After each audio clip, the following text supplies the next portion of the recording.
आज आपकी मुलाकात उस शख्सियत से करवाने जा रहे हैं जिनसे मुलाकात के बाद आपकी बचपन की यादें ताज़ा होने वाली हैं। कदीम ड्रामा ऐनक वाला जिन का मारूफ करैक्टर चार्ली मामू, जो कि हर एज ग्रुप का फेवरेट रहा है, आजकल ये अपनी ज़िंदगी कहाँ पर बसर कर रहे हैं और इनका लाइफस्टाइल क्या है, आइए आपको इनसे मिलवाते हैं। रेड बटन पर क्लिक करके और बेल आइकॉन को प्रेस करके डिजिटल पाकिस्तान के सब्सक्राइबर्स बनना मत भूलिए, ताकि ऐसी इंटरेस्टिंग वीडियोस आपको फ्यूचर में भी मिलती रहे। अस्सलाम वालेकुम। अस्सलाम वालेकुम। चार्ली मामू कैसे हैं आप? आप बताएं क्या हाल है? अल्हम्दुलिल्लाह। लोग आपको देखने के लिए तरस गए, आप गायब कहाँ पर हैं? बस हम छुप के केले खाता रहता है। केले हम आपके लिए लाए हैं, लेकिन आप ये बताएं आजकल कैसा चल रहा है सब? बेहतरीन। आपके लिए लाएं तो फिर ये केले आपके लिए हम लाए हैं। Thank you thank you. अब आप अंदर आ सकते हैं।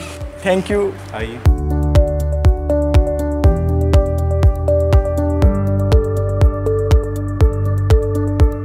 कहाँ पर आजकल गायब है? आजकल आपका लाइफस्टाइल क्या है? मसरूफियात कैसी गुजर रही हैं? आजकल मैं इंजॉय कर रहा हूँ, कहीं धूप कहीं छाँव, तो बस इस तरह से रिटायरमेंट की ज़िंदगी जैसे बच्चों में, फैमिली में बाहर आना जाना, बस वो सिलसिला चला रहता है। रोज़मर्रा का मामूल क्या चल रहा है आजकल आप? आजकल तो जज़ाकल्लाह मैंने अपने आप में देखा है कि अल्लाह की तरफ से तो बस फजर में भी जाग जाता हूँ और 5 वक्त ड्यूटी देता हूँ मैं इंशाल्लाह ताला। माशाल्लाह। इरादा किया है कि पक्की ड्यूटी है हमारी माशाल्लाह। तो 19वीं सदी में पाकपतन से उस कदीम ड्रामे में शोहरत की बुलंदियों तक पहुँचे, ये सब कुछ कैसे मुमकिन हुआ उस दौर में? बस आपको पता है, एक तो बाई चांस होता है ना। जी जी। एक एफर्ट करते हैं, मुझे वो बाई चांस वाला मेरी गुड लक का एक टाइम था कि मुझे चांस मिल गया और आगे करैक्टर ऐसा फिट हुआ कि उसने कमाल कर दिया अपनी जगह पे। तो पाकपतन जैसे कदीम इलाके से वहाँ तक पहुँचना एक बहुत लंबा सफ़र था। जो हमारे यहाँ के दीगर शहरी जो जानना चाहते हैं, उनको क्या मैसेज देना चाहेंगे?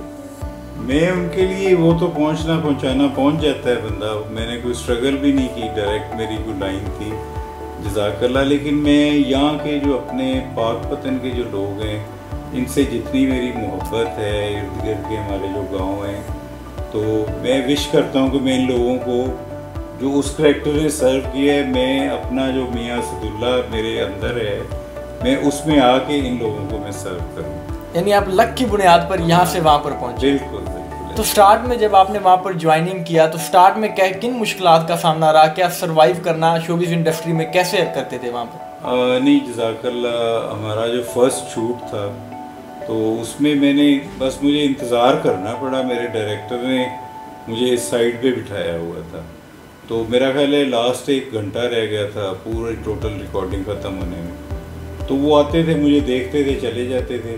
तो मैंने ये सोचा कि शायद मेरी बारी नहीं आएगी।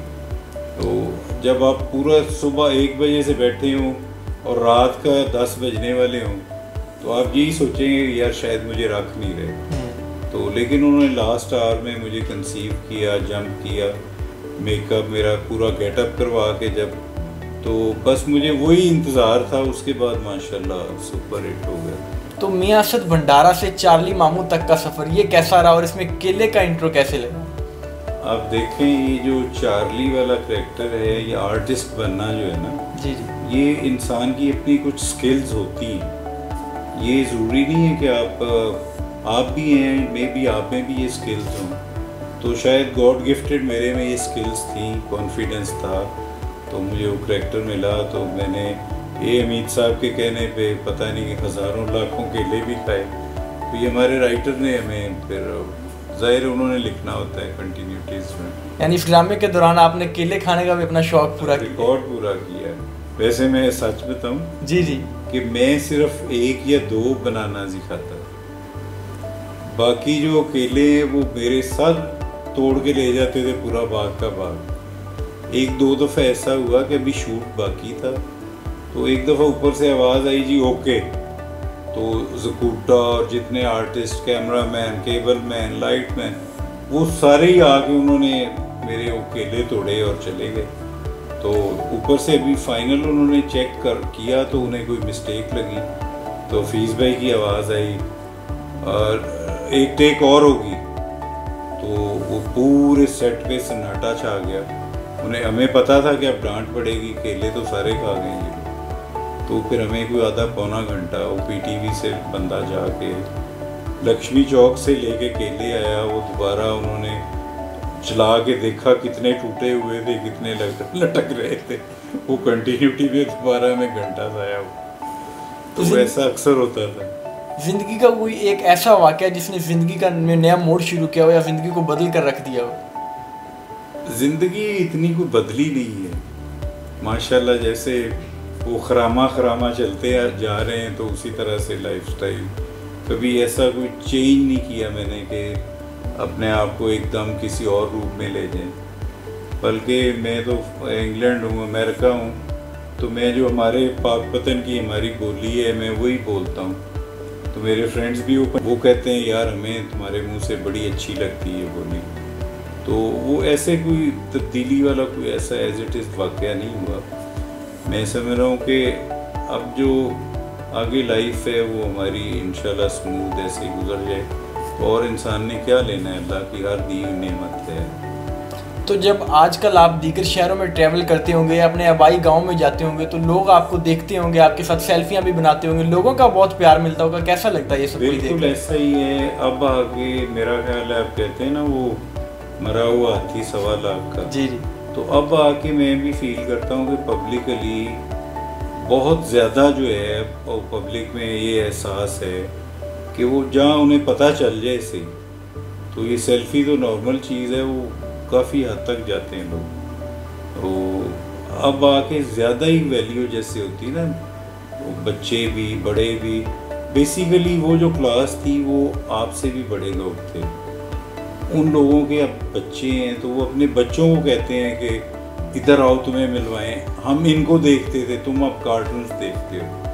तो ये वो क्लास जो अब ऑफिसर्स क्लास है सारी, तो उनके बच्चे जर्नल्स जितने तब थे, बहुत हमें माशाल्लाह पसीर रही तब भी मिली। गवर्नमेंट लेवल पे भी बड़े बड़े हमारे शोज़ होते रहे, लोगों ने हमें कंधों पे उठाया, डोलों में लेके गए, तो बहुत हमने वो भी इंजॉय किया। लेकिन अब वो 1.25 लाख वाला काम हो गया हुआ है। तो जिस ड्रामे में आपने काम किया ऐनक वाला जिन, ये शोहरत की बुलंदियों तक पहुंचने में 2 दफ़ा बंद हुआ, इसकी क्या वजह थी?